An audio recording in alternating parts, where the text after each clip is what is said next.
Hey everybody, it's Jason Blaha here, and once again it is time for a back and biceps day, and today was fantastic. Got an amazing pump, an amazing burn. Everything was pumped, everything was lit up with only 12 total work sets for the day.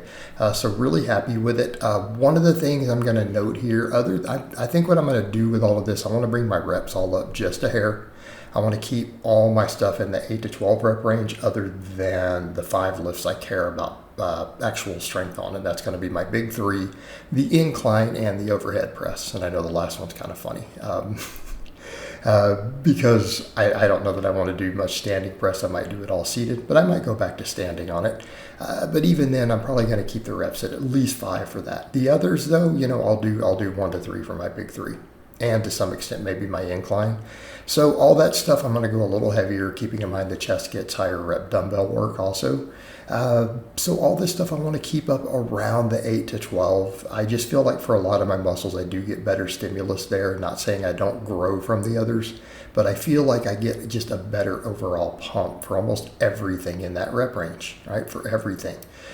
So again, even lats, like when I go to the 45-pound plate and do 6s, it does not feel like this. This gave me a cramp in my lats. All 3 of these sets, my lats were just completely on fire, doing sets of 10 with the 25. And no, I'm not going to discuss anyone who doesn't like my pull-up form. Look at my lats, and this burns my lats like nothing I've ever done. I get the best mind-muscle connection this way.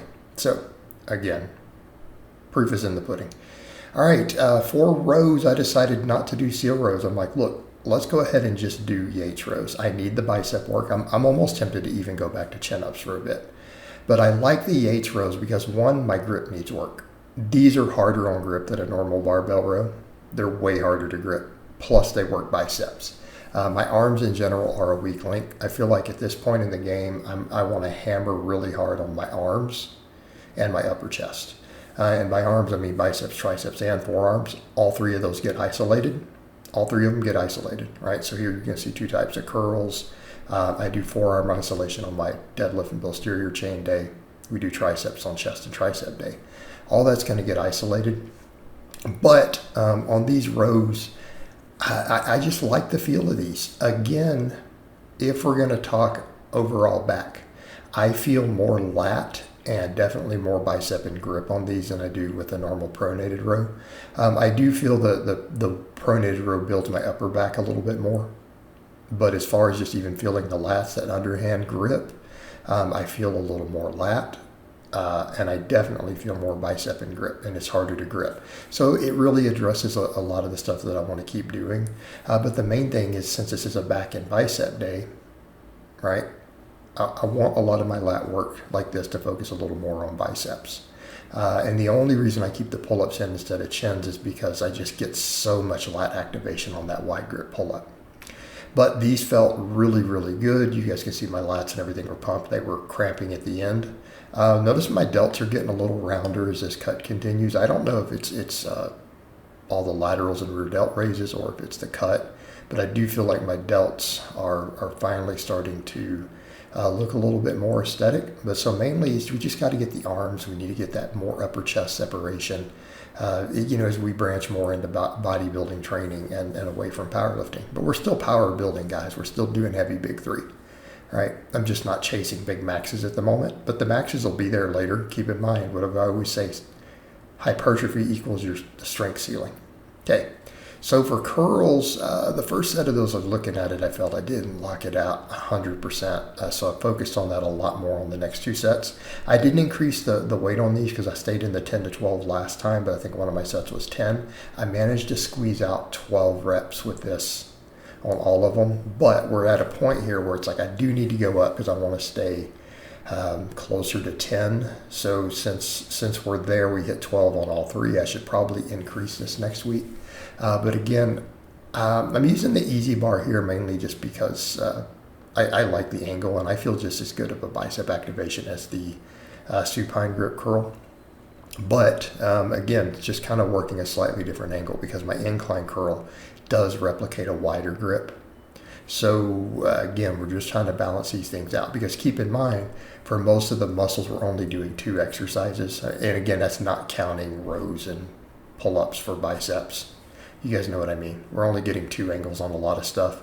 So I want them to be different but extremely effective movement patterns. So I don't think it's unreasonable on these to go ahead and do that easy bar and to get that closer grip in here, because I can't get the close grip to feel quite right with the other bar, right, with a straight bar. Feels great on the wide grip. But again, my incline curls are such a wide grip. All right, but again, all these sets are to failure. We get right there to the bottom. I can't do another rep. So again, but we managed to get a PR there, because I didn't get 12s on all the sets last time. I think only on the first set. All right, PR on incline curls, because we hit 16 reps last time with the lighter dumbbells. So I threw a pair of 2.5s on each side of each side of the dumbbell. So we put 5 more pounds on. So this is a PR, and I managed to get 10 reps. I was worried I wasn't going to get 10. I was really surprised that I managed to squeeze out 10 on all these sets, because by around rep 6, you guys could see me shaking and already and stuff there, right? I just kept going, but I'm kind of like, my biceps are going to give out. And then when they get to the bottom, I feel like I can't do another rep. And then definitely the last set, when we get there, we're pretty well finished. And yeah, you guys can see where I'm at with the midsection. It's holding a little bit of water, a little watery this week, hoping it'll come back down. But as again, I continue to get leaner, it should all tighten up. There comes a point where I do tell people, look, don't worry about a little, whatever your water balance is. If you get lean enough, it won't even matter. So again, same thing with the loose skin. You lose enough body fat, loose skin tightens up. And I still have some around the waistline. We see it at a lot of angles. But it's been getting tighter over time, and I think it's going to continue to do so as we keep getting leaner. But yeah, this workout, the biceps were just completely torched. They were absolutely on fire by the end of each one of these sets. Like the incline curls, I really feel them in my biceps extremely deep. I feel like I'm getting those very last muscle fibers that were missing on the rowing and the other standing curls. This just really finishes them off with that stretch reflex in a unique way, and I love this as a finisher. And yeah, I'm treating curls seriously, like we're actually chasing progression, chasing PRs, even if it's 10 rep, 12 rep PRs. So super happy with today's workout. My lats felt amazing, my biceps felt amazing, and I felt like I did just the right amount of work. So we're going to get ready here in a bit to do the cardio, so I hope it's been informative, and I'll talk to you guys and gals next time.